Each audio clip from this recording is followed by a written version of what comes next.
Waalaikumsalam warahmatullahi wabarakatuh. Assalatu wassalamu ala asrofil anbiya'i wal mursalin wa ala alihi wa sahbihi ajmain amma ba'du. Asyhadu an la ilaha illallah wa asyhadu anna Muhammadar Rasulullah. Pertama-tama marilah kita panjatkan puji syukur kita atas kehadirat Allah Subhanahu wa taala yang telah memberikan kita beribu-ribu nikmat, baik nikmat iman, nikmat Islam, nikmat uang dan nikmat lainnya. Salawat dan salam kita hanturkan kepada junjungan Nabi besar kita, Nabi Muhammad Shallallahu Alaihi Wasallam, kepada keluarganya, kepada sahabatnya, dan para pengikutnya yang selalu istiqomah di jalan Allah Subhanahu Wa Taala. Alhamdulillah pada sore hari ini, seperti biasa kita senantiasa berkumpul kembali dalam kajian virtual. Semoga kita semua di sini dapat meningkatkan ilmu pengetahuan kita, perbuatan baik kita, dan memperkuat iman kita. Amin ya Allah. Alhamdulillah Ustazah Nur Hamidah sudah hadir di tengah-tengah kita. Tema hari ini adalah amal Fata Morgana ya Ustazah. Ya, Mungkin insya Allah. langsung aja dari Ustazah. Tafadhol Ustazah, silahkan. Jazakumullah khair. Iya ya, lagi asik-asiknya jam jam ngantuk ya. Habis pagi saya, aduh, saya mohon izin share screen ya Mbak Liva ya.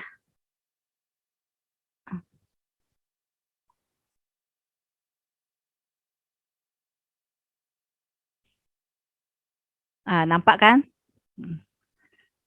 A'udzubillahi minasyaitonirrajim. Bismillahirrahmanirrahim. Assalamualaikum warahmatullahi wabarakatuh.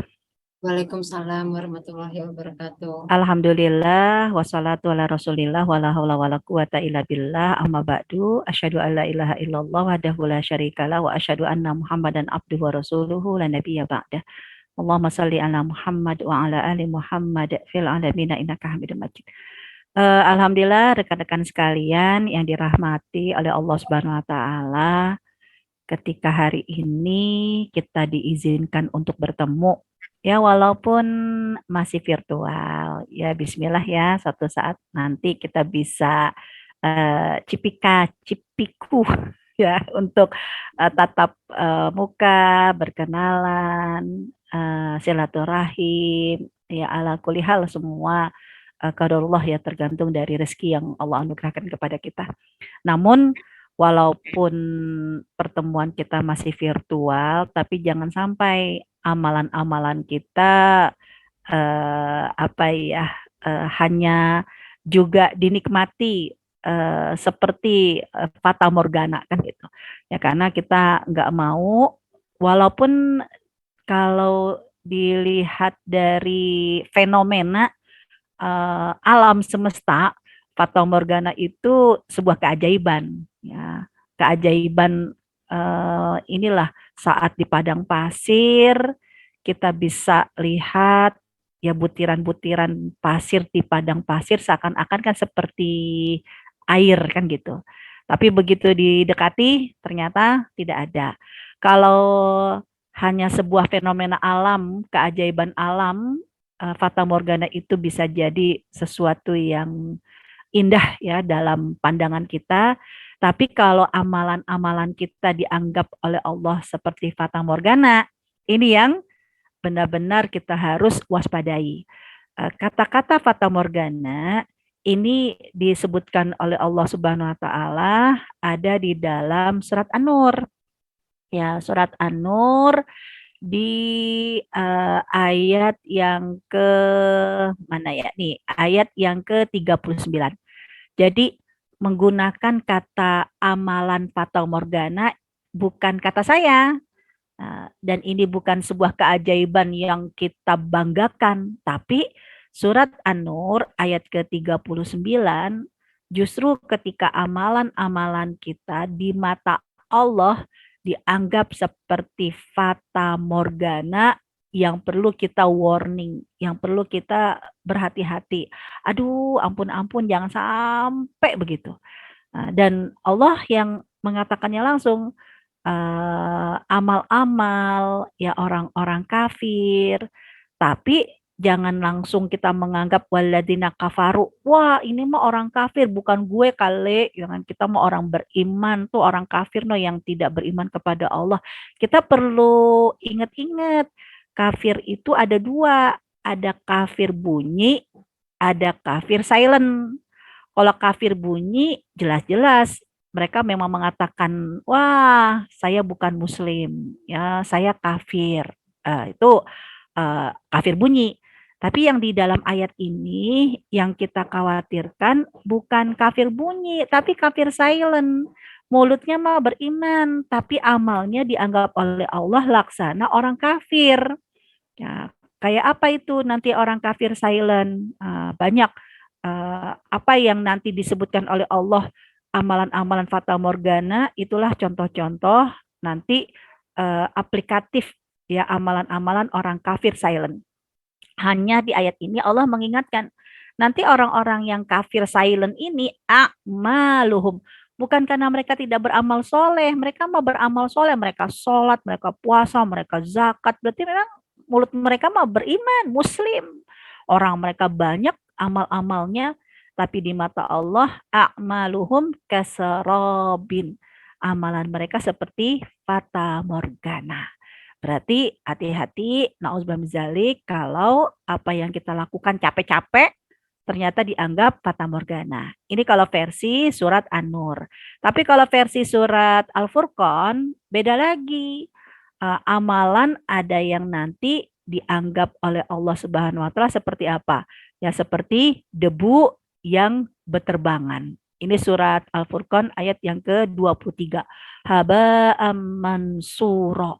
Ya bukannya mereka tidak punya amal, orang amalnya dibilang seperti debu, ya ada berarti wujudnya. Namun ya waqadimna ila ma'amilu, ketika amalnya itu dipamerkan kepada Allah, ya Allah ini sholatku, ya Allah ini puasaku, ya Allah ini zakatku, ya Allah ini semua kebaikan-kebaikan aku. Jangan sampai begitu dihadapkan oleh Allah, apa yang dilakukan haba mansura. Ditiup seperti debu yang berterbangan. Ih, capek kita, umur kita setiap hari ya pengennya kan kalau kafir beneran emang dia nggak ada takutnya sama Allah. Sholat ditinggal, maksiat dilakoni, dinikmati. Ya itu jelas-jelas memang mereka orang kafir yang happy-happy aja, fun-fun aja.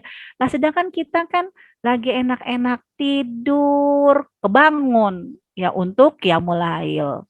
Udah selesai qiyamul lail, aduh kan masih keleyep-keleyep mata, ngantuk, enak banget tidur. Ya dibangunin lagi sholat subuh.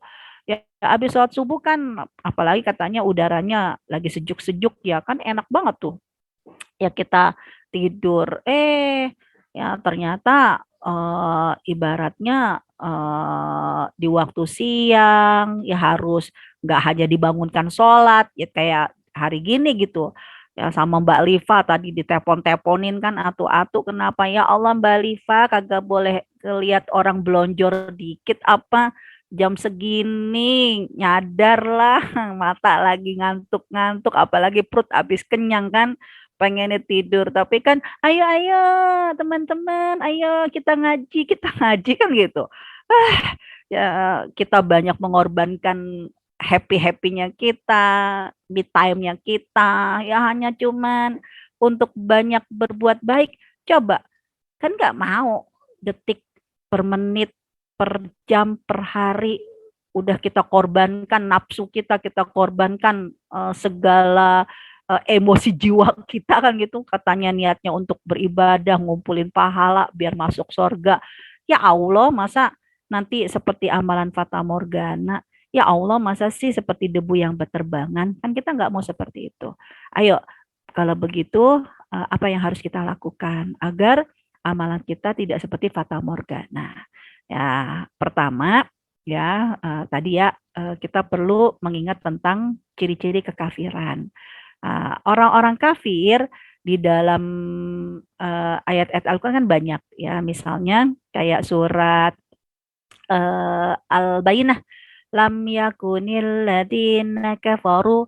Nah, siapakah yang disebut dengan orang kafir? Min ahlil kitab. Nah, itu ahlul kitab itu jelas ya, mereka ngucapinnya hamba Allah, ahlul kitab, tapi ternyata disebut oleh Allah kan juga orang kafir. Wal musyrikin. Nah, ini dia orang yang musyrik. Nah, salah satu yang disebut dengan syirik tersembunyi apa? Ria. Nah, kalau kita mau loncat dikit ya, itu ria. Jadi nanti poin-poin dari mulai kedua, ketiga, sampai nanti ke 10, itu poin-poin yang kita diminta oleh Allah. Jangan kamu seperti orang kafir silent. Kamu beramal ya dengan anggota tubuh kamu, tapi hati kamu wal musyrikin. Ada unsur kemusyrikan. Syirik yang tersembunyi diantaranya adalah ikhlas. Kalau kamu orang beriman, berarti apa? Amal kamu harus dipenuhi dengan syarat dan rukun, kan gitu. Ya, syarat dan rukunnya, juga keimanannya kepada Allah Subhanahu wa taala. Ini kita akan lihat langsung aplikatifnya aja deh. Kalau teman-teman ingat pernah yang paling gampang soal puasa aja deh. Puasa kan pengorbanannya luar biasa. Dimulai dari menahan lapar dan haus dari waktu subuh sampai maghrib. Kalau di Eropa kan lebih inilah gitu waktunya kan. Nah, ada yang apa, ya Allah Isya jam 11, ternyata subuh jam 4 kan begitu kan. Aduh, kan jangan sampai dari jam 4 subuh sampai jam maghrib ya, sampai sekian jam ya, 12 jam, 14 jam, 15 jam, 16 jam, benar-benar menahan lapar dan haus. Apa kata Rasulullah, kamin so'imin, betapa banyak orang puasa gak dapat apa-apa kecuali cuma dapat lapar dan haus. Apa yang menyebabkan dia mendapatkan hanya lapar dan haus aja? Bisa jadi nih amalnya seperti fata morgana untuk poin yang kedua. Ya karena dia tidak memenuhi syarat dan rukun. Ya contoh sederhana tadi, puasa itu dimulai dari waktu subuh. Berarti nggak boleh makan dan minum di waktu subuh. Hati-hati jangan sampai mengandalkan azan. Syukur-syukur kalau azannya komitmen sama waktu. Misal kayak sekarang di Jakarta ya, itu subuhnya lumayan masih pagi banget. Jam 4:05. Di Hong Kong juga sama. Setengah 6 saja. Lah enak bener. Berarti lebih ke timur sih ya. Nah, kita jam 4:05 udah subuh. Jangan sampai ada yang azannya belakangan. Ya, timing di masjid, jam digital di masjidnya ternyata terlambat gitu. Jam 4:07. Coba ya kalau ada yang menganggap di masjid belum azan kok gitu kan. Padahal subuh jam 4:05. Dia menganggap masih boleh makan, masih boleh minum sampai jam 4:07 nunggu azan di masjid. Apa yang terjadi? Puasanya sah atau enggak? Tidak. Berarti dia mencuri waktu. 1 menit, 2 menit mencuri waktu. Dia seperti amalnya laksana fata morgana. Lah kan dia orang beriman. Ya kalau orang beriman berarti harus ikuti maunya Allah. Ada syarat dan rukunnya. Jangan sampai puasa mah maunya kita. Ya terserahlah mulut-mulut gue, perut-perut gue gitu kan. Timbang 2 menit aja terserah gue dong. Itu mah kalau puasanya karena Allah. Ini mah puasanya orang beriman. Berarti harus mengikuti syarat dan rukun. Ini bahaya banget. Ya, juga ada satu contoh lagi. Ya, tidak hanya bicara masalah syarat dan rukun orang yang beramal waktu Ramadan, tapi maaf, orang beriman itu kan dia harus mengendalikan nafsunya yang kemarin kita udah pelajari kan, hati kita harus mengendalikan nafsu. Jangan sampai puasa menahan makan, menahan minum, tapi tidak menahan perkataan kotor, perkataan yang menyakiti orang lain. Akhirnya apa? Puasanya nggak ngefek, nggak dianggap sama Allah. Ya, teman-teman ingat yang saya bolak-balik sering banget mengingatkan. Nih, kalau lagi puasa, syarat terpenuhinya diterimanya puasa, nih mulut hati-hati. Jangan sampai bergunjing, bergibah, walaupun di majlis taklim, di majlis ilmu, tetap ya kata Rasulullah SAW, kalau dia berpuasa tapi dia tetap tidak mengharamkan apa yang eh, apa tidak dia tetap menghalalkan apa yang diharamkan ya karena dia bergunjing dan apa bergibah itu udah ya Allah tidak punya hajat dengan puasanya ya dia nggak dianggap puasanya. Nah, itu berarti eh, orang yang beramal kebaikan harus memenuhi syarat rukun akhlak yang menjadi komitmen hubungan dia dengan Allah harus benar-benar dibuktikan kebaikan dengan manusia. Sedangkan kalau yang ketiga, ya ini tidak ikhlas atau ria. Eh, dalam surat Al-Baqarah ayat 264 ini menjadi closing. Hati-hati sedekah itu, contoh sedekah kan, sedekah itu pahalanya kan banyak banget, 700 kali lipat. Nah, jadi kalau sedekah $1 itu dianggap sedekah $700. Wah, kan Allah keren banget gitu loh. Ya, sedekah $1 tapi dianggap $700. Nggak ada siapapun yang mau memberikan keuntungan 700 kali lipat kecuali Allah. Tapi apa yang terjadi? Maaf kalau kamu sedekahnya satu tidak ikhlas. Kamu biar dianggap wow seorang dermawan. Biar dianggap orang baik. Ya Allah, akhirnya apa? Gugur pahala kamu. Ya seperti dalam hadisnya Rasulullah SAW, 3 orang yang nanti akan dimasukkan ke dalam api neraka secara terhina. Kenapa disebut dengan secara terhina? Karena dia dianggap orang baik waktu di dunia. Orang nggak nyangka, loh kok lo masuk neraka? Kan di dunia, wow, orang yang baik gitu. Kenapa bisa masuk neraka? Ya, penyebabnya karena tidak ikhlas. Satu, dia memang orang yang suka bersedekah, dia orang yang dermawan, tapi maaf, dia bersedekah agar orang mengatakan dia orang dermawan, hartawan yang dermawan. Terus yang kedua, loh, kan dia orang yang berilmu. Katanya Allah mengangkat derajat orang yang berilmu, tapi kenapa dia dimasukkan ke dalam neraka? Nah, ternyata apa? Dia ketika berilmu mencari ilmunya, menyebarkan ilmunya, biar dibilang orang alim, ya orang ilmuwan, ya orang kiai yang ilmunya dalam, nyai yang solih dan solihah. Berarti apa? Dia akan dimasukkan ke dalam api neraka. Terus yang ketiga kan mujahid, orang yang berperang di jalan Allah, itu dianggap matinya sebagai syuhada, mati syahid. Tapi apa yang terjadi? Maaf, nggak semua orang yang mati di jalan Allah itu mati syahid.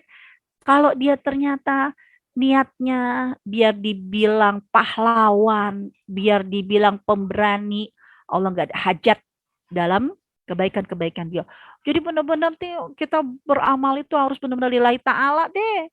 Jangan ngarepin orang, rugi kalau kita ngarepin orang. Belum tentu juga apa yang kita harapkan dapat. Tapi yang pasti Allah nggak nerima. Nah ya, ini diingatkan oleh Allah kan dalam surat Al-Baqarah. Ya yuhalladzina amanu la tubtilu. Jangan kamu hilangkan pahala sedekah kamu. Ya gara-gara hubungan dengan Allah ya karena ya kamu tidak mencari ridha Allah ya tidak ikhlas ria. Kalau hubungan dengan manusia itu udah pasti menyebut-nyebut ataupun menyakiti orang yang diberi. Nah, ini menyakiti orang lain atau mengungkit-ungkit. Ya, baik sih, tapi kalau pas dia lagi kesel sama kita, semua kebaikannya disebut-sebut. Ngeri. Ya, itu bisa langsung dibatalkan oleh Allah. Nah, ingat juga dalam sebuah hadis, pernah ketika Rasulullah ditanya oleh para sahabat, ya Rasul gimana nih menurut engkau? Ini ada 2 cewek nih, kira-kira yang mana nih yang masuk surga Rasul? Ya, pertama, dia selalu takumulail, rajin sholat malam. Watasodak, rajin banget bersedekah. Ya, kemudian juga rajin puasa di siang hari. Watasumun nahar, rajin puasa di siang hari. Walakin nahatu di jaroha. Tapi mulutnya rajin juga nyakitin orang. Dia mah alim kalau lagi sholat, tapi pasca sholat, mulutnya ember. Gitu. Kan bisa jadi kalau nanti kalau nanti kita ketemu tatap muka, ya ada pertemuan, bisa jadi kan teman-teman udah nyiapin baju yang terbaik, kan gitu. Ya, kalau virtual mah gak usah suruh buka kamera dah, kita paham. Paling cuman pakai jilbab atasnya doang kan gitu kan. Bawahnya mah ya kan udah sarungan, dasteran kan gitu. Tapi kalau nanti pengajian offline sekaligus silaturahim, apalagi momen sekaligus tasyakuran, bisa jadi tuh bajunya aja kita udah pilih-pilih, wah yang mana ya, ntar kan kalau dipoto kelihatan tirus kan, kelihatan seger kan gitu. Wah kita bisa milih-milih tuh baju yang terbaik.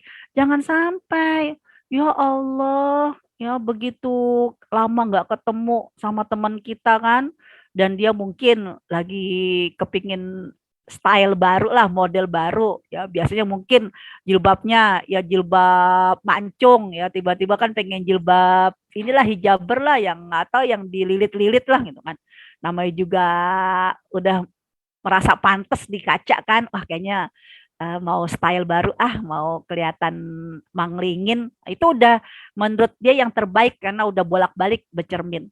Begitu ketemu, hati-hati mulut kita, manglingin, nggak ngenalin, kenapa, maaf lo kalau pakai jilbab kayak gitu boros muka. Ya ilahi lo dibilang boros muka aja, dibilang nampak tua, udahlah dandanan biasa aja, nggak usah dimodel-model yang kayak begini-begini. Udah kayak kelihatannya lo lebih tua dari sesungguhnya. Kan ya Allah, kan orang nyakitin banget. Nah, Rasulullah ditanya oleh para sahabat, ini gimana ya, sholatnya mah rajin, puasanya mah rajin, sedekahnya rajin, tapi komentarin orang juga rajin, ya, nyakitin orang juga rajin. Nah, kira-kira dia masuk surga nggak Rasulullah SAW?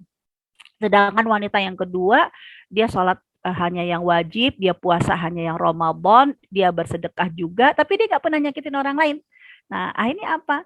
Ya ibadahnya pas-pasan lah gitu kan. Tapi dia nggak pernah nyakitin orang lain. Apa kata Rasulullah untuk wanita yang pertama? Malaha fil khair. Gugur semua kebaikan yang ada pada dirinya. Lagian kita emang mau di sorga udah happy happy, tau-taunya ketemu lagi yang mulutnya ember kayak begitu, ya kan ogah, ya kan. Yang namanya surga kan pengennya tempat yang menyenangkan, ya tempat yang gak ada orang yang mulutnya nyakitin. Masa begitu di surga, ya Allah, lo lagi, lo lagi, lo lagi. Ya kan kita nggak mau seperti itu. Nah, dipastikan dia tidak masuk ke dalam surga. Sholat malamnya, puasa di siang harinya, sedekahnya, digugurkan oleh Allah. Wahia alunar. Nah terus berarti mendingan yang itu dong, yang sholatnya pas-pasan, dia nggak cuma sholat cuma kecuali yang wajib, puasanya juga pas-pasan Ramadan doang. Ya iya, selama dia tidak menyakiti orang lain, ibadahnya pas-pasan, ya otomatis dia pun akan masuk surga, surga yang pas-pasan. Jadi jangan sampai menganggapnya, oh berarti kan lebih baik. Enggak, itu surga pas-pasan. Sedangkan surga yang tertinggi nggak cuma amal yang pas-pasan kan gitu, amal yang klimaks yang terbaik. Nah, yang berikutnya apa? Dalam surat Al-A'raf ayat 40-41, rugi kita kalau ibadah kita, semua baca Quran kita, sedekah kita, padahal mah, kita tarik ulur sedekah enggak, oh lagi kebutuhan, tapi ternyata kondisi teman-teman di Cianjur ya harus dibantu, ya ini tanggal tua soalnya kan gitu kan. Kalau tanggal muda mah mungkin ya it's okay lah, nih tanggal tua, tarik-tarikannya sedekah enggak, sedekah enggak, sedekah enggak. Jangan sampai nih kebaikan kita udah banyak di hadapan Allah. Tapi apa? Kenapa kok ya Allah, Allah enggak terima juga? Di antaranya ciri orang yang kafir silent, disebutkan oleh Allah dia muslim, dia mukmin, tapi maaf ya dia adalah orang yang sombong. Jadi orang sombong juga disebut sebagai kafir silent. Orang kafir, karena orang beriman nggak mungkin orang sombong. Cuman orang kafir yang berperilaku sombong. Dan surat Al-A'raf itu diingatkan oleh Allah sampai mereka orang yang sombong itu dianggap mendustakan agama Allah.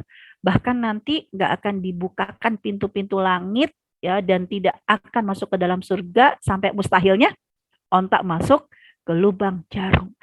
Jadi udah dah, saya sering mengingatkan diri saya dan juga rekan-rekan saya, lo jangan sombong kalau belum sekaya Korun.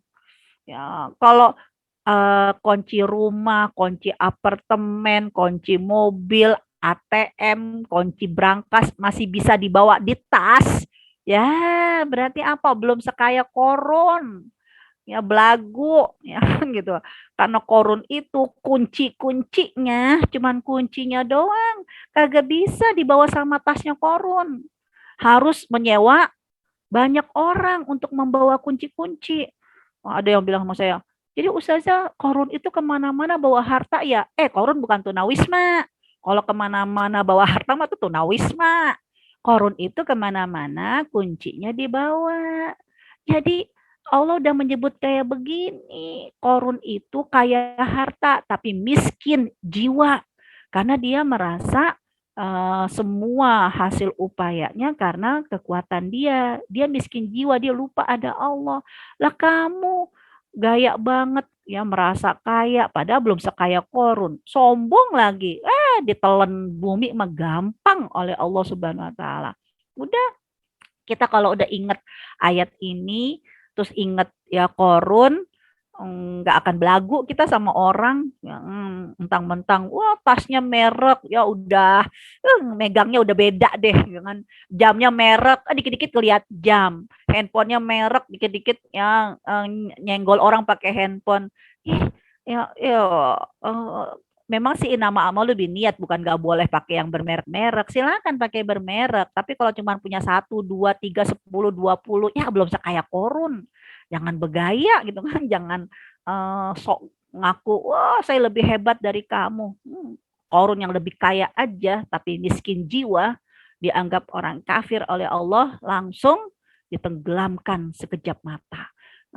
Nah, itu di dunia jangan sampai nanti di akhirat ya Allah kita banyak sholat sombong karena kita merasa yang paling alim. Kita banyak yang mulailnya sombong karena kita merasa yang paling banyak sujudnya. Ya, ngeri ya orang yang seperti itu akan dianggap nanti haba mansuro ya seperti debu yang berterbangan. Atau nih amalan dengan dalil hadis palsu. Kalau selama ada hadisnya, apakah itu derajatnya sohihkah, hasankah, doifkah, nggak apa-apa. Atau nggak ada hadis dari Rasul, tapi ini yang dilakukan oleh sahabat, nggak apa-apa. Dilakukan oleh tabiin, nggak apa-apa. Ini dilakukan oleh para salafus soleh, nggak apa-apa. Ya, yang dimaksud dengan amalan hadis palsu, dia menganggap ini dari Rasul. Kayak begitu. Ya contoh sederhana, ya bicara masalah aneka sholawat. Ustazah kan nggak boleh kan baca salawat-salawat itu kan bukan dari Rasul. Tar dulu, jangan langsung ngomong nggak boleh, nggak boleh. Ya lihat dulu dalam sejarah ya seperti apa. Kalau memang salawat dari Rasul itu hanya salawat Ibrahimiyah. Yang di waktu sholat Allahumma sholli ala Muhammad wa ala ali Muhammad kama sholita ala Ibrahim itu dari Rasul. Tapi salawat tibbal kulub, salawat asgil, salawat as-sa'adah ini kan memang dalam literatur sejarah udah ditulis, bukan dari Rasul. Ya, itu dari beberapa literatur sejarah ya bahwa memang kayak salawat as-sa'adah itu direkam abad ketiga oleh At-Tahawi ya, yang kemudian salawat asgil dari mulai abad yang abad kedua ya tahun 200 ya ketika runtuhnya kekhalifahan Muawiyah menuju ke Abbasiyah. Itu kan dalam cerita sejarah seperti itu. Berarti apa ketika kita baca salawat-salawat ini dan kita tahu emang sih bukan dari Rasul, tapi ini ada sanad dari silsilah ulamanya, bukan langsung disebut, wah itu dosa. Ya enggak. Yang dosa itu kalau kita sotoy. Misalnya apa? Allahumma sholli wa sallim ala Sayyidina wa maulana Muhammad, yang disebut dengan salawat sa'adah. Itu dari Rasul. Rasul pernah bersabda, siapa yang senang kalau baca salawat ini, maka dia akan dikasih 1000 dinar, 1000. Nah ini baru, nggak boleh. Ya orang udah jelas-jelas itu direkam jejak ya dari para salafus solih yang disosialisasikan oleh ulama tafsir ya, yang juga seorang sufi atau hawi. Loh kok kita bilangnya itu dari Rasul itu. Jadi nggak semua langsung unjuk-unjuk amalan-amalan yang bukan dari Rasul itu dianggap tertolak. Ya, dia nggak masalah kalau kita memang bilang memang ini nggak dari Rasul sih. Ya, tapi ini kan biasa dilakukan oleh Ibnu Abbas. Contoh kayak begini nih. Mungkin teman-teman pernah tahu kayak eh, kalau orang yang suci dari haid di waktu asar, maka diminta dia tidak hanya bersih, mandi, lalu cuma sholat asar aja. Diminta untuk juga sholat zuhur dan asar. Jadi di jamak. Itu saya pernah, Ustazah, mana dalilnya? Ya begitu saya cantumkan dalilnya, loh ini kan bukan dari Rasul, ini dari Ibnu Abbas. Iya, jadi namanya sunnah itu ada sunnah dari Rasul. Kalau memang itu hadisnya dari Rasul. Tapi kalau dia dari hadisnya bersumber dari sahabat, namanya hadis marfu, berarti itu adalah sunnahnya sahabat. Ini sunnahnya Ibnu Abbas. Ibnu Abbas selalu menyuruh para wanita-wanita yang meminta fatwa kepada dia, kalau kamu bersih di waktu Isya, jangan cuma sholat Isya. Kamu juga sholat maghrib dan Isya. Kalau kamu bersih di waktu asar, jangan cuma sholat asar. Kamu juga sholat zuhur dan asar. Kenapa? Karena bisa jadi 1 menit sebelum zuhur berakhir, ya masuknya asar, 1 menit sebelum masuknya waktu Isya, kamu sebetulnya udah bersih. Cuman kamu belum sholat. Karena kamu belum mandi. Itu nggak apa-apa. Tapi kalau Rasul yang nyuruh, Rasul yang bersabda, kalau kamu tidak melakukan ini, maka kamu akan, nah ini yang nggak boleh. Jadi tolong dibedakan ya. Jadi kalau dia bukan dari Rasul nggak langsung tertolak. Ya, menjadi sunnah sahabat, sunnah tabiin, ataupun perilaku salafus soleh. Nah, kemudian apa? Bercampur dengan kemusyrikan. Karena orang musyrik ini orang muslim, tapi dia bercampur dengan kemusyrikan. Contoh sederhana apa? Ya, orang yang sholat, tapi maaf, masih suka dengan ramalan bintang. Eh, Maka sholatnya tidak diterima berapa lama? 40 hari. Anak saya kemarin baru nanya, Umi, memangnya kan Allah yang menciptakan bintang-bintang sebagai petunjuk. Iya. Emangnya berarti Allah melarang kita untuk mengetahui bintang zodiak, ya kan? Dek, beda antara bintang sama zodiak. Fungsi bintang itu ada 2. Saya bilang begitu sama anak saya. Nih lihat nih, kamu lihat dalam surat Al-Muluk. Fungsi bintang tuh 2. Pertama, zayyana sama ad-dunya bimasabiha, untuk keindahan. Nah, bintang yang gemerlap dengan keindahan, lagunya apa ya? Kayak ambilkan bintangku kan gitu ya. Jadi bintang kejora ya, bintang-bintang yang terserah mau pakai nama ini nama itu terserah. Dia fungsinya memang agar langit itu indah dan dia bisa menjadi petunjuk untuk arah kan gitu. Ya, seperti para nelayan kan, lihatnya kan petunjuk dengan bintang. Itu fungsi yang pertama. Dan itu memang diminta sama Allah. Tapi jangan lupa, fungsi yang kedua, ini permintaannya setan. Yaitu apa? Buat petunjuk nasib. Makanya Allah menyebutkan nanti fungsinya bintang bisa buat keindahan di langit dan juga rujumal syayatin, nimpukin setan yang ngapain? Yang setan itu menjadikan bintang untuk petunjuk ramalan nasib. Makanya ada Aquarius, Sagittarius, Leo, Taurus, kan begitu kan? Nah, itu yang nggak boleh. Dan kita mendatangi dukun tidak lagi ke gunung, tapi bisa jadi. Ya, hati-hati adek, saya bilang gitu. Ya, adek lahir bulan ini. Oh, ternyata bintangnya ini. Udah deh ngintip. Ya, bulan November, bagaimana asmara dan keuangan. Kan gitu kan. Keuangan akan seret. Loh. Berarti kita akhirnya percaya kan. Lalu berhemat-hemat. Wah, ada sandungan dalam cinta Anda. Wow, itu bahaya. Nah, inilah yang nanti siapa yang mendatangi paranormal, lalu percaya, lalu sholatnya tidak diterima 40 hari. Ngeri. Jadi sholatnya capek-capek 40 hari, berarti berapa sholat tuh? 4 kali 5, 200 sholat. Ya, nggak diterima oleh Allah hanya gara-gara melakukan kemusyrikan. Dan ayatnya Allah yang menyebutkan kalau memang wa yusyrik ya siapa yang melakukan kemusyrikan layah batanna amaluk itu langsung digugurkan. Nah, kemudian yang berikutnya hak manusia yang dizolimi. Macam-macam hak ya, manusia yang dizolimi. Nah, salah satunya ya adalah apa? Hati-hati nih ya dengan durhaka kepada orang tua. eh, Tadi saya baru dapat curhatan temen ya.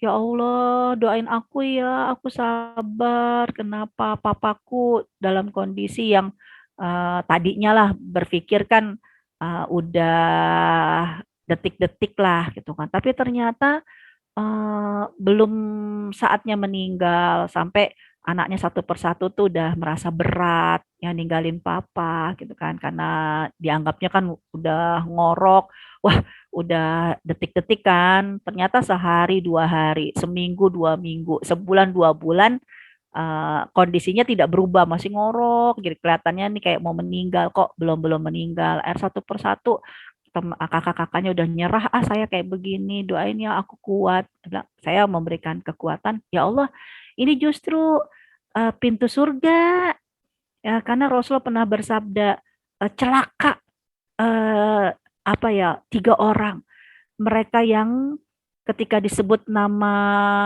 Rasul lalu tidak mengucapkan salawat. Ya, ketika datang Ramadan tapi tidak digugurkan dosa-dosanya. Yang ketiga apa? Ketika Allah titipkan orang tua yang sudah sepuh, yang sudah tua, tapi tidak dijadikan sebagai pintu surga, malah dibengkalaikan. Sedangkan apa? Teman saya ini akhirnya minta doa untuk kuat menemani papanya. Berarti apa?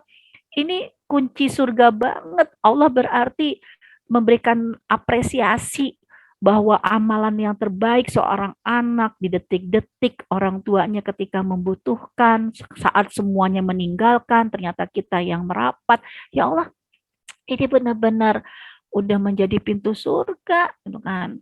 Dan ini luar biasa ridho Allah di atas ridho orang tua.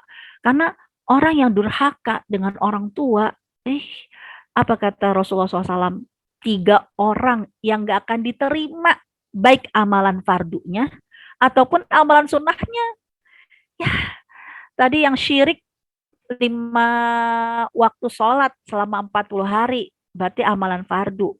Sedangkan ini amalan sunnahnya yang nafilah-nafilah juga enggak diterima. Ya, bahkan nanti Allah enggak nengok sama mereka di hari kiamat. Ya, siapa itu?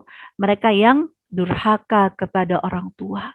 Durhaka kepada orang tua sama ya ruginya juga dengan orang yang suka menyebut sedekahnya. Jadi Allah nggak terima amalan wajibnya ataupun amalan sunnahnya. Sama dosanya dengan orang yang mendustakan takdir, menolak takdir. Udah dikasih Allah perempuan, dia nggak nerima. Ya Allah kasih anaknya laki-laki, wah dia nggak nerima. Itu sama, boro-boro dia mau masuk surga. Ya amalan wajibnya nggak diterima, amalan sunnahnya juga nggak diterima. Terus mau masuk surga pakai apa? Kan gitu.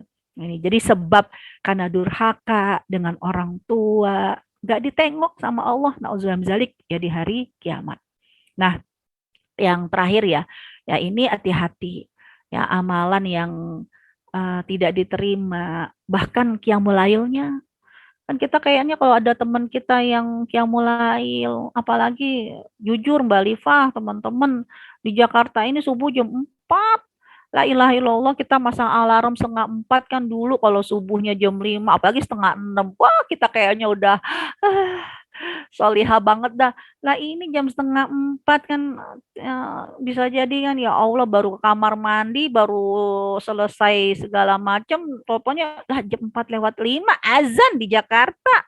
Astagfirullahaladzim, masih gelap banget kan, masih ngantuk banget. Wah, kan kayaknya orang yang qiyamul lail itu wah seperti bercahaya kan gitu. Tapi apa yang disabda Rasulullah, hati-hati. Ya, ada nanti kalangan umatku yang datang di hari kiamat. Dia punya pahala kebaikan itu setinggi gunung. Tapi ternyata amalan setinggi gunung itu disebutkan oleh Allah seperti debu yang berterbangan.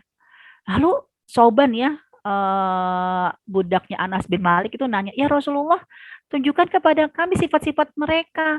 Ya Allah, setinggi gunung. Kita aja kan kalau ngelihat gunung cuman bisa gombal doang jika mencintai seseorang, ya kan? Kalau kita sudah mencintai orang kan kita cuma bisa gombal. Gunung pun kan kudaki, kan gitu kan? Lautan kan kuseberangi, gombal loh gitu kan. Naik gunung aja udah ngos-ngosan. Nah ini jelas-jelas amalannya setinggi gunung Tihamah, salah satu gunung ya di Jazirah Arab. Ya Allah, tapi sekekar dan setinggi itu amalannya disebut oleh Allah seperti debu yang berterbangan. Wajar dong para sahabat nanya, ya Rasulullah, apa sih kriterianya? Apa sih kriterianya? Apa kata Rasulullah? Sesungguhnya mereka adalah saudara-saudara kalian, dari jenis kalian. Mereka sholat tahajud. Sholat tahajud. Bukan cuma sholat qiyamul, sholat 5 waktu doang. Nggak cuma duha doang. Sholat tahajud sebagaimana sholat kalian. Namun, maaf, ya, ketika mereka berada dalam kesendirian, mereka melanggar batas yang diharamkan oleh Allah Subhanahu wa taala. Udah tahu haram, nggak ada yang tahu ini. Udah tahu haram, yang penting Allah tutup aib kita. Udah tahu itu haram, nggak ada yang tahu, nggak ada yang ngawasin. Akhirnya apa? Amalan setinggi gunung, laksana debu yang berterbangan. Nah, terakhir berarti apa? Semua yang disebutkan oleh Allah Subhanahu wa taala berkaitan dengan amalan fata morgana, ya yang haknya Allah cuma satu, beramalnya yang ikhlas kan gitu kan. Jangan mencari selain Allah. Nah, satu. Tapi yang menyebabkan amalan seperti fata morgana yang lebih banyak justru apa? Ketika hak dengan sesama manusia yang tidak kita penuhi, kita menzolimi, kita menyakiti, ya kita benar-benar nggak asik lah orangnya.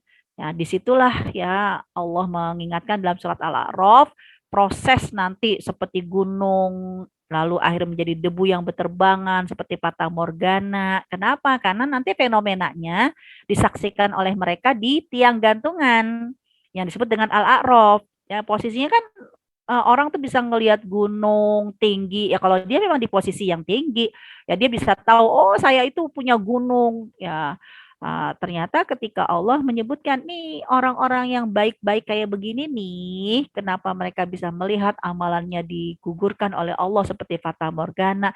Karena nanti mereka melihat fenomena itu di tiang gantungan yang disebut dengan Al-A'raf.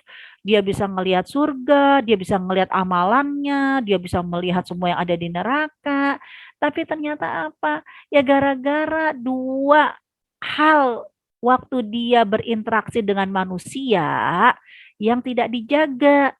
Dia tidak amanah, dia suka menyakiti orang, ya dia berkhianat, atau dia memutuskan silaturahim dengan berbagai macam perilaku-perilaku yang menyebabkan sakit hatinya orang. Waspadalah, waspadalah, waspadalah. Moga-moga hari ini Allah mudahkan kita ya untuk nih mulut kita, tangan kita, jempol kita dijaga-jaga banget ya, jangan sampai ada orang lain yang merasa resah dengan kita. Ada orang lain yang tidak merasa nyaman sama kita. Karena kalau mereka di dunia aja nggak merasa nyaman dan resah dengan kita, lalu gimana mereka mau menjadikan kita sebagai tetangga di surga? Nggak mungkin. Di surga itu tetangganya kagak asik-asik. Pastilah di surga itu tetangga yang asik-asik semua. Wallahu a'lam bishawab. Ya dari saya cukup sekian. Saya kembalikan ke Mbak Liva. Jazakillah khair Ustazah atas pemaparan materinya. Baik, selanjutnya teman-teman kita buka sesi tanya jawab. Jika ada pertanyaan, oh alhamdulillah nih, Bu Vina, silakan Bu Vina. Assalamualaikum warahmatullahi wabarakatuh. Waalaikumsalam. Halo, kedengeran nggak ya? Kedengeran? Tadi sempat oke. sempat goyang dikit. Internetnya agak on, Ustazah. Kedengeran? Kedengeran. Delay ya? Agak-agak on soalnya, jadi maafkan. Ustazah, serem ya. Ini pembahasan hari ini, aduhai kok saya jadi takut sendiri ya. Tapi ya harus dicermati, kalau enggak kita jadi orang yang amalnya berterbangan. Serem juga. Pertanyaan saya ada 2, Ustazah. Siap. Satu, yang soal menyebut-nyebut sedekah. Itu iya. Ustadz. Kalau menyebut sedekahnya misalnya hanya dalam hati nih Ustadz ya. Gini, misalnya nih saya bangun masjid nih, saya bikin kaligrafinya gitu misalnya. Terus setiap kali lewat, oh itu kaligrafi dari saya. Terus ingat, astagfirullah, nggak boleh begitu. Nah itu termasuk riya apa enggak, Ustazah? Nah yang pertama. Yang kedua, saya pernah baca nih, ada, kan tadi anak menyia-nyiakan orang tua ya Ustazah ya. Iya. Terus kalau dibalik Ustazah gini, ada orang tua yang menyia-nyiakan anaknya. Terus kemudian setelah anak itu besar dan sukses, orang tuanya balik ke anaknya, mencari anaknya untuk istilahnya minta diurus lah, ingin nebeng kesuksesan anaknya. Nah, hal yang seperti ini kalau si anaknya menolak, apakah ini durhaka juga atau tidak Ustazah? Ini saya baca di SCMP beberapa bulan yang lalu, ada kasus di Cina atau di Singapura gitu Ustazah. Iya. Ya itu aja Zah. Terima kasih. Jazakumullah khair. Oke. Dalam kasus sedekah yang dilarang itu adalah ataman, artinya bil manni wal ada. Mani itu nyebut-nyebut. Berarti nggak cuma sekali dia nyebut ya, tapi dia memang ingin menegaskan berkali-kali kalau si orang baik. Nah, beda dengan kasus misalnya kayak di Dede nih, laporan apalagi dengan penggalangan dalam jumlah dana yang cukup besar. Laporannya itu kan harus bisa jadi by name. Yang enggak cuman fulan. Nah, jangan sampai Balifah ketika misal mau penggalangan dana kan, Cianjur misalnya.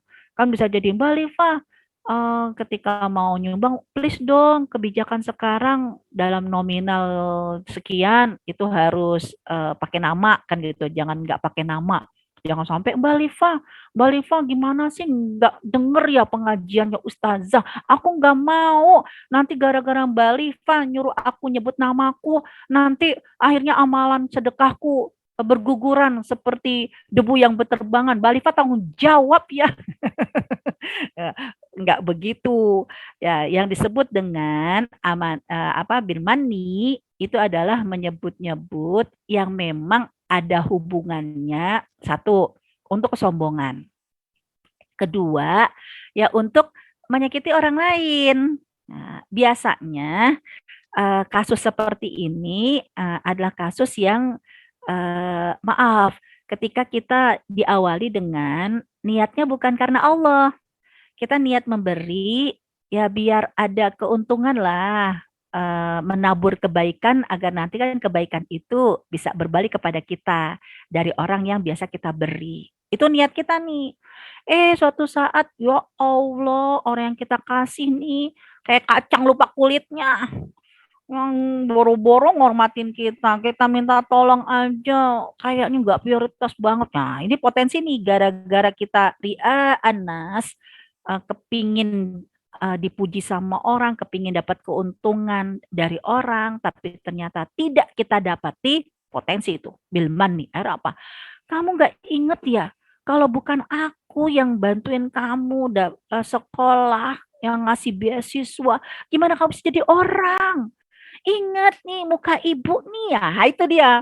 Jadi maksudnya nyebut-nyebutnya itu ketika memang ada kasus dia merasa perlu menyebutkan kebaikannya untuk orang tersebut agar orang tersebut tidak lupa ya dengan kebaikan yang pernah ditanamkan, budi yang pernah diberikan ya, dari kita.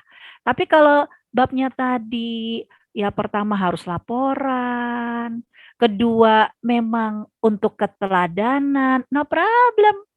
Misal ya kayak di DD, waduh kayaknya kita harus penggalangan dana dengan model apa yang kalau biasanya tuh apa ini punya ini, siapa yang mau nebus, istilahnya apa Mbak Liva? Penggalangan dana yang modelnya misalnya ada sendal, siapa Donasi. apa istilahnya namanya? Donasi. Ya donasi, tapi yang pada tunjuk tangan misalnya, oh saya misalnya 1 juta, ada yang lebih besar, oh itu 2 juta. Oh, Namanya apa ya? apa ya? Lelang. Oh iya Lelang. lelang. Lelang. Terima kasih Mbak Yati gitu kan. Nah, itu kan kalau lelang itu dia akan terdengar dan disaksikan oleh banyak orang karena dia akan menang lelang, bukan beli kan, menang lelang untuk berinfak ya, pasti nominal paling besar. Ya jangan sampai, aduh jangan dilihat mukanya ya cuman itu doang. Panitia bingung. Tadi yang mau infak 5 juta yang mana ya gitu kan. Nah, ketika kita harus tersebut namanya, bukan menyebut-nyebut. Kalau nyebut-nyebut biasanya itu dari kita untuk menunjukkan siapa gue gitu loh. Tapi kalau orang lain yang harus menyebut data kita atau kita harus menyebut karena untuk identitas keteladanan, no problem, nggak apa-apa. Ya, sebab yang pasti kita harus menjaga diri kita, mau orang lain tahu atau orang lain nggak tahu, mau orang lain suka memuji kita atau orang lain silent, nggak pernah memuji kita padahal kita udah bolak-balik ngasih. Yang penting kita semua melakukan dalam rangka ikhlas. Jadi menyebut-nyebut di sini bukan untuk diketahui identitasnya saja. Karena kalau untuk diketahui identitas ada kalanya hal yang penting untuk laporan atau untuk keteladanan. Ini yang pertama. Terus yang kedua, ini gimana ya? Kok anak ternyata selama ini dizolimi oleh orang tuanya? Gak diurus sama orang tuanya. Begitu udah sukses aja deh, baru deh, ini ibumu, ini ayahmu yang berjasa telah melahirkan kamu, kan gitu. Gimana nih? Nah, kita nggak main sinetron ya. Kalau main sinetron kan itu bisa jadi main perasaan, biar rasa gitu kan. Ternyata kalau dalam Islam, keburukan orang tua, bahkan maaf, musyriknya orang tua, beda keyakinannya orang tua, tidak mempengaruhi permintaan Allah agar anak juga tetap berbuat baik dengan orang tua.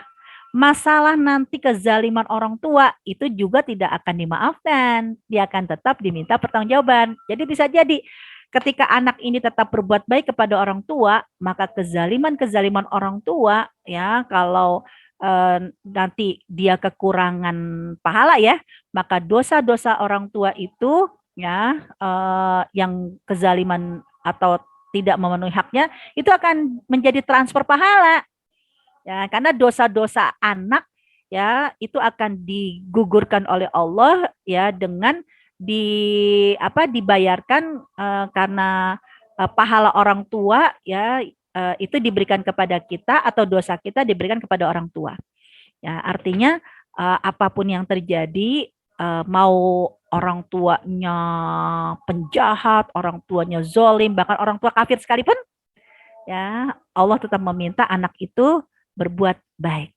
soal kezaliman mereka, itu akan mentransfer pahala ataupun akan mengurangi dosa anak diberikan kepada orang tua.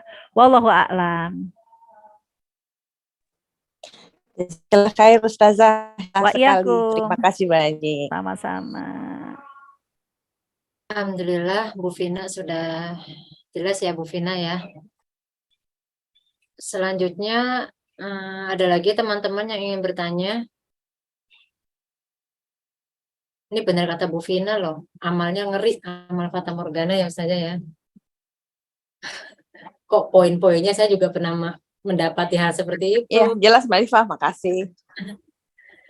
Kalau gini saja, kan yang tadi saja katakan itu kan sholat kita, sholat kita ya, terutama selama 40 hari itu kan tidak diterima ya. Nah, itu gimana kalau kita bayar dengan sedekah yang dimana kita tahu itu sedekah itu kan sebagai penolak bala kita. Itu gimana saja? Apakah itu dapat mengurangi dosa-dosa kita? Memang kalau kita dulu banget deh kayaknya pernah kita bahas tentang cara menggugurkan dosa-dosa kita. Harus kita lihat dulu nama Allah, ya kan? Ada nama Allah dengan Al-Afu, berarti cukup minta maaf. Ada nama Allah Al-Ghaffar atau Al-Ghafur, berarti kita harus beristighfar. Ada nama Allah dengan At-Tawwab, berarti kita harus tidak hanya minta maaf dan minta ampun, tapi kan harus ada konsekuensi, kan gitu. Nah sekarang babnya kita adalah pure ya, murni ya, kita mendatangi paranormal hanya untuk kepentingan kita. Misalnya ya paranormalnya hanya untuk tahu asmara dan keuangan. Ya zodiak kan gitu kan datengin paranormal beda-beda tergantung nanti. Ya, ketika kita hanya untuk kepentingan kita tanpa kita punya niatan menzolimi orang lain ya, berarti syirik yang kita lakukan kan benar-benar pure hanya menyakiti Allah. Nah, alhamdulillah kita umat Nabi Muhammad ketika kita melakukan kemusyrikan tidak seperti Bani Israel, Nabi Musa. Nabi Musa itu kalau melakukan kemusyrikan disuruh apa taubatnya? Bunuh diri, ya kan? Ya, kalau kita kan umat Nabi Muhammad, alhamdulillah enggak. Selama kita sadar, ya Allah, ternyata saya menyakiti Allah, saya minta ramalan nasib, ya padahal cuma baca 2 asmara sama keuangan doang, tapi iya sih kita jadi apa ya, jadi percaya.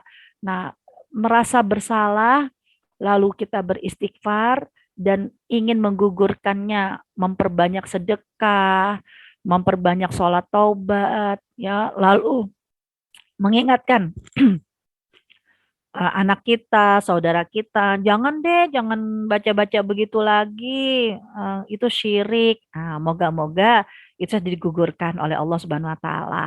Tapi bahaya kalau yang kita lakukan tidak sekedar datang ke paranormal untuk urusan kita.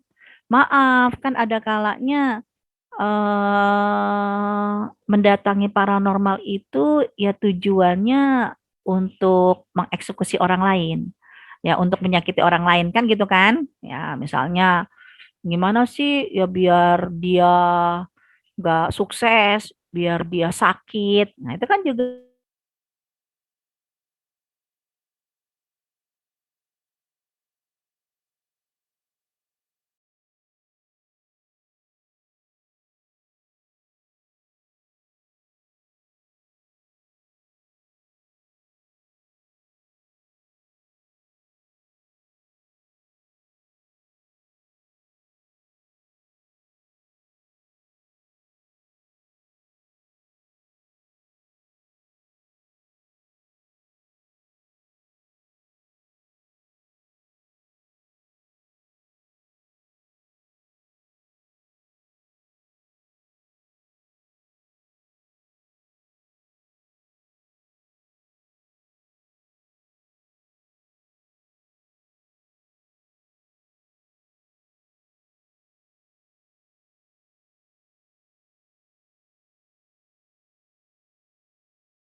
Nah, itu yang ada kalanya cukup dengan istighfar dan sedekah, ada kalanya harus selesaikan urusan dengan manusia yang menjadi korban itu. Wallahu a'lam.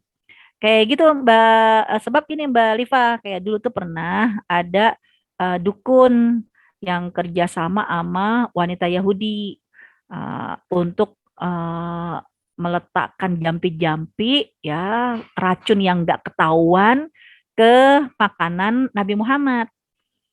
Nah, dilala Allah kan memelihara Nabi Muhammad. Nabi Muhammad nggak meninggal. Ya, tapi Nabi Muhammad yang ikut makan makanan itu meninggal. Ya, apa yang terjadi? Untuk Nabi Muhammad dimaafkan, tapi untuk ya keluar apa sahabat yang terbunuh karena ulahnya wanita Yahudi itu diselesaikan kalau memang dia minta hukum kisos ya bunuh dengan nyawa atau dia meminta dengan bayar denda yaitu dikembalikan kepada sahabat itu. Jadi tergantung kasusnya. Wallahu a'lam. Berarti tergantung kasusnya ya saja ya. Iya. Kalau 40 hari itu sebuah ancaman. Nyakitin Allah aja 40 hari. Amalannya nggak diterima. Tapi kalau lebih dari itu, waspadalah. Iya.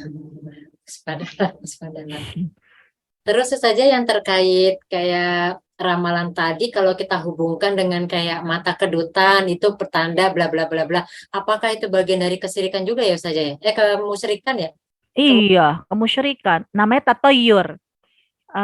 Jadi iblis itu benar-benar sejak di zaman Nabi Sulaiman ya. Jadi dia baru menemukan link kolaborasi dengan manusia itu hanya di zaman Nabi Sulaiman. Dulu sih dari mulai Nabi Adam, Idris, Nuh, Hud, Soleh, mereka benar-benar susah payah tuh untuk menyesatkan manusia. Tapi begitu di zaman Nabi Sulaiman, saat ada mukjizat Nabi Sulaiman bisa berkomunikasi dengan setan kan, dengan jin, membangun istana lautan. Nah, di situ akhirnya apa? Jin iblis ya terutama melihat, wah ini kayaknya ada kemungkinan berkolaborasi. Ada kemungkinan berkolaborasi ya antara jin dan manusia. Nah, kemudian caranya gimana? Macam-macam. Yang penting cara link direct ketemunya itu, maaf, harus dengan bacaan. Jadi jin itu kan alam gaib, manusia itu kan alam nyata. Cara berkolaborasinya, jadi ngeklik ketemunya ini, itu dalam surat Al-Baqarah ayat 102, pasti harus ada kunci aksesnya adalah bacaan yang dibaca. Nah, mau bacaannya Amitabha ala berkabar terserah, atau dengan ayat-ayat Quran. Jadi tergantung ininya, segmen manusianya. Kalau manusianya nggak bisa dideketi dengan bacaan-bacaan kumur-kumur, ya setan akan cari bacaan yang bisa kan gitu kan. Nah, ternyata bisa dengan ayat Quran, bisa dengan zikir-zikir. Tergantung transaksi antara manusia sama jin itu. Ya, jadi hati-hati dengan bacaan-bacaan. Karena memang ayat Al-Quran menyebutkan wattaba'u matatlu syayatin. Mereka mengikuti matatlu apa yang dibacakan. Tilawah itu dibacakan. Nah, sekarang begitu sudah ada link bacaan, macam-macam. Ada yang nanti kebutuhannya dengan paranormal datang ke dukun, ada yang nanti dengan isyarat tubuh. Jadi isyarat tubuh awalnya sih bukan dari kita, awalnya itu dari isyarat untuk orang. Kamu nih perhatikan, aku akan ngasih isyarat ke kamu. Kalau mata kamu kedutan sebelah kanan, gitu kan, berarti apa? Kamu akan mendapatkan kebaikan. Nanti kalau kamu kedutan sebelah kiri, maka kamu akan dapat keburukan. Nah, ini kan akhirnya karena link yang dikasih tahu sama setan dan orang yang mendapatkan isyarat bocoran itu benar, ya akhirnya apa? Jadi turun temurun kan? Ya kan? Kedutan sebelah, oh kalau kedutan sebelah kanan itu biasanya begini. Nah, jadi orang yang nggak ikut-ikutan, maaf, paranormal pun yang tidak pernah berinteraksi lah ya. Jadi yang nggak pernah punya korelasi dengan setan, nggak pernah berguru sama setan, tapi gara-gara oh iya bener, kalau kedut-kedut sebelah kiri kemarin gue juga kemarin begitu. Nah, itulah akhirnya dalam ilmu akidah disebut dengan at-tatoyur, menganggap sial atau untung karena sebuah benda. Maka disebut dengan at-tatoyur, bagian dari asyirik. Inatiyaro syirik, inatiyaro syirik. Awalnya karena setan yang memberikan bocoran isyarat. Yang aku ngasih isyarat ya, kalau burung kamu nengok sebelah kanan, tandanya rezeki kamu baik. Kalau burung kamu nengok sebelah kiri, jangan, karena di sana udah ada perompak-perompak. Kan setan emang bisa melihat tanpa batas ruang dan waktu. Kayak kita kan nggak tahu kita mau jalan, padahal di sana udah ada orang yang ingin mencelakakan kita. Kita kan nggak tahu. Nah, karena setan biasa memberikan isyarat seperti itu, lalu orang yang termakan dengan isyaratnya setan menceritakan pengalaman-pengalaman mereka, tertangkap sama orang yang percaya. Oh, kalau ada bunyi burung, tit, gitu. Oh, tandanya ada yang mau meninggal. Nah, ya. Nah, itu oh, ada kupu-kupu. Berarti tandanya mau ada tamu. Kenapa? Ya emang dari dulu begitu. Biasanya kok bener kok. Nah, itu karena dulu memang itu isyarat dari setan. Nah, jadi istilahnya adalah at-tatoyur.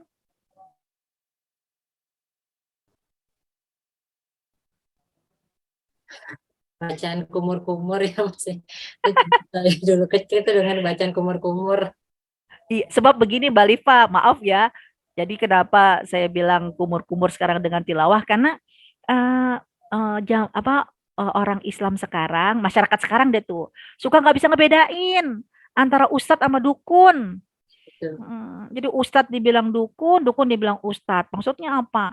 Lah kalau ustadz kan ditanya soal agama lah, ya bagaimana tentang sholat, puasa. Jangan ditanya soal membuka jodoh, ya kan, gitu kan. Tentang kira-kira ini membuka tabir, gimana cocok atau nggak cocok, di mana motor yang hilang. Kan sekarang begitu. Dan nanya motor yang hilang sama ustadz, suruh ngebukain jodoh sama ustadz, itu mah paranormal kali. Habis di film-film kan antara pemburu hantu pakaiannya juga kayak ustadz. Film ustadz juga pakaiannya ustadz kan gitu. Iya, Kan gitu. biasanya dibilangnya orang pinter. Kalau dukun kan terlalu kasar ya konotasinya ya. Iya, tapi orang pinternya jadi di gitu kan. Iya. Padahal mah ustadz bukan orang pinter gitu kan. Itu Orang pinter juga bukan ustadz.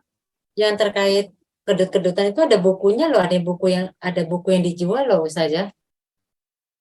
Oh iya, Kayak ya waktu dulu saya kecil tuh sempat punya gitu, namanya tuh kayak Primbon Jawa gitu. Jadi sampai wetonnya misalnya di air apa di mana gitu loh saja. ya Sampai gitu sampai detil gitu. ya kayak kuku ada putih-putihnya di kanan atau di kiri. Kalau kuku ada putih-putih berarti ada yang benci, tapi kalau kuku ada yang putih-putih sebelah kanan berarti ada yang demen kan gitu kan. Iyalah.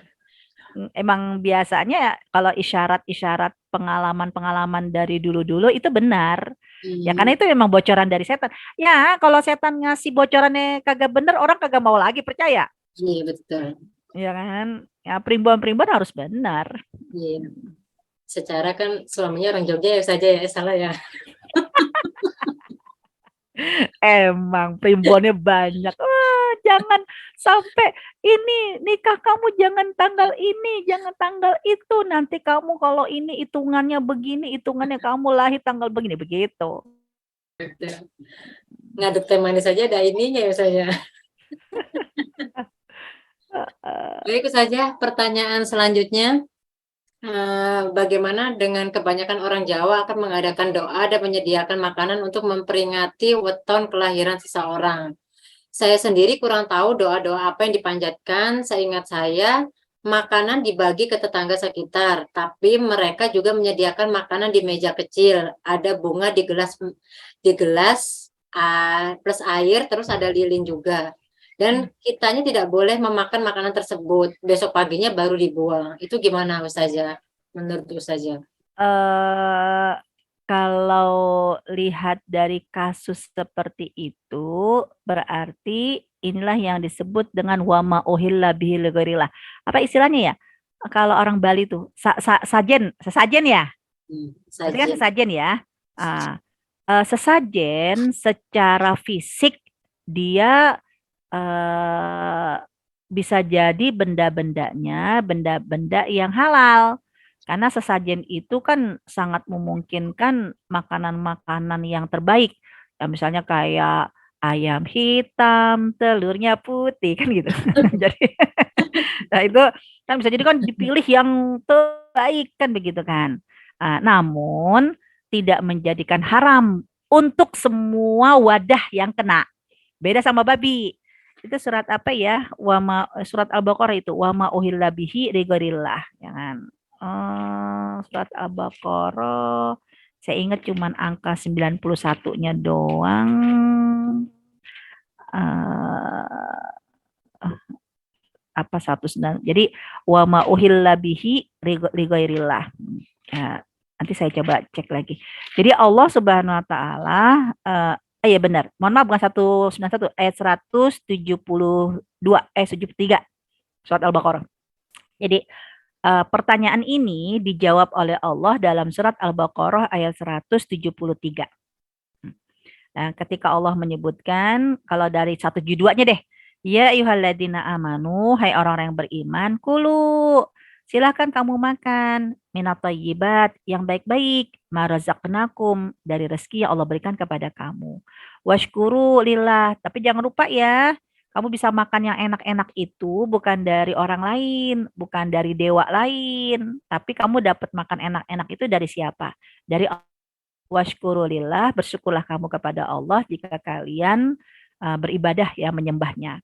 Ayat 173-nya nih bukti kalau kamu bersyukur atau kufur sama Allah.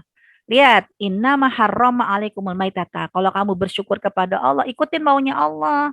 Allah mengharamkan pertama apa? Maitah, mayat, bangkai, pasti. Wadam, darah.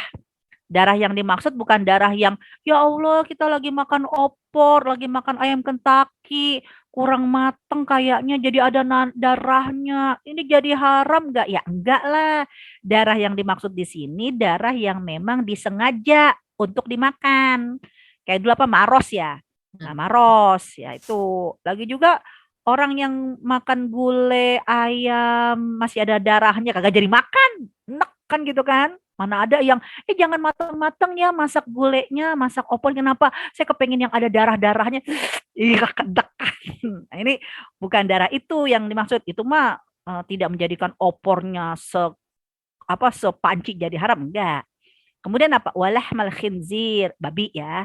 Nah, yang berikutnya yang keempat ini wa ma uhilla bihi li ghairillah, yang dipersembah selain Allah. Jadi nggak cuma disembelih.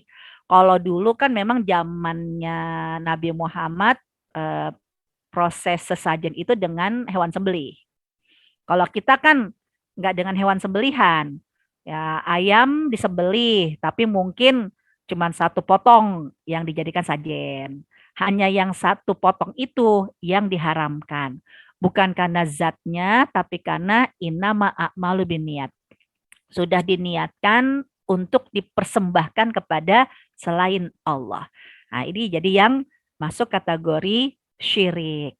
Kalau itu sudah terjadi, ya berarti ya tinggal kita merasa salah dulu sama Allah. Jangan sampai sholat kita nggak diterima, jangan sampai malah mengundang setan. Nah, lalu banyak-banyaklah bertobat dan memperbaiki kesalahan-kesalahan kita. Wallahu a'lam bishawab. Gimana Bu Sasa? Sudah jelas belum? Alhamdulillah sudah jelas. Terima kasih Bu Ustazah sama Bu Liva. Sama-sama. Terima kasih. Dia nggak boleh dimakan, bukan karena ayamnya haram, tapi karena sudah dipersembahkan kepada selain Allah. Tapi sepanci nggak haram. Nah itu banyak kasus kalau di Bali tuh Mbak Sasha, ya kayak ada pernah tuh Ustazah gimana ya saya catering gitu kan namanya juga lingkungan Hindu ya, dia saya masak satu panci, tapi ada satu yang harus dipersembahkan oleh keluarga saya untuk menjadi sesajen. Saya harus beli buah satu peti, tapi ada satu yang harus disembahkan. Ini jadi sekuali haram nggak ya? Enggak lah. Sekuali tidak haram. Yang haram itu yang memang sudah dipersembahkan. Jangan dimakan. Bukan karena, jangan alasan mubazir ya, oh mubazir enggak. Itu tetap menjadi haram. Takutnya nanti jadi peluang setan itu masuk menjadi bercakar di dalam tubuh kita. Iya, betul. Jangan bismillah aja mubazir, jangan. Karena kalau udah terlanjur tertelan dan di situ ada setan nempel, udah masuk ke dalam tubuh. Karena kalau udah masuk ke dalam tubuh susah nanti menghindarnya lagi karena dia sudah tahu rongga mana yang bisa dimasuki. Itu berkait minuman dan makanan juga ya saja ya. Maksudnya enggak makanan aja ya. Oh iya. Emang ada ya minuman jadi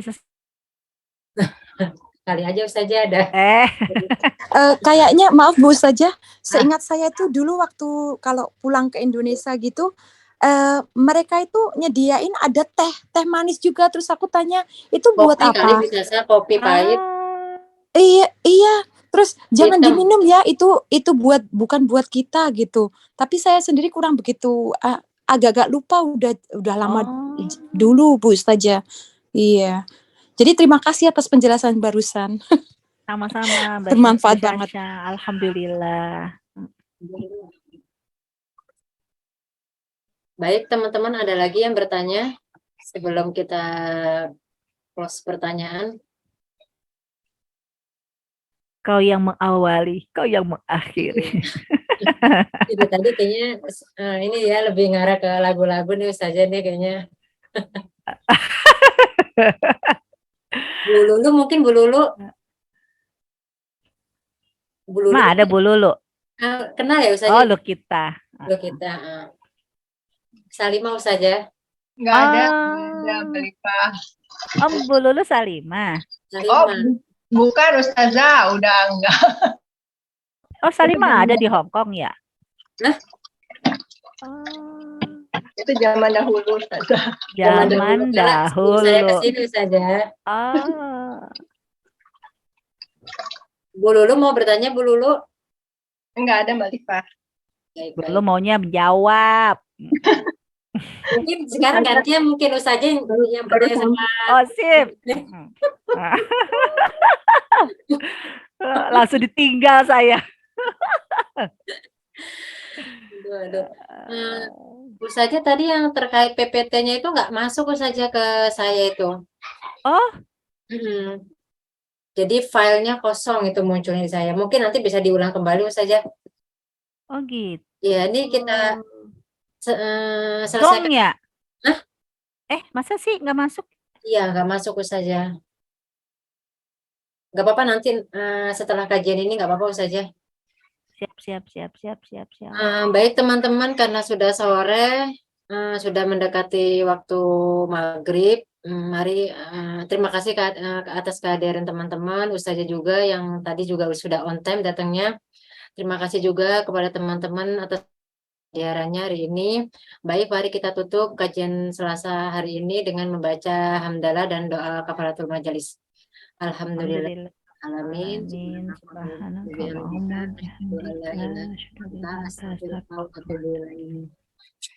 Terima kasih semuanya. Insya Allah kita bertemu kembali di Selasa depan dengan tema kebalikan dari tema ini. Ini kan amal Fata Morgana. Insya Allah Selasa depan amal unggulan ya saja. Oh, Masya Allah. Siap. Udah saya kirim. Moga-moga ada tulisan 9 halaman. Berarti udah bisa koneksi nih. Iya, baik. Jazakallahu khair.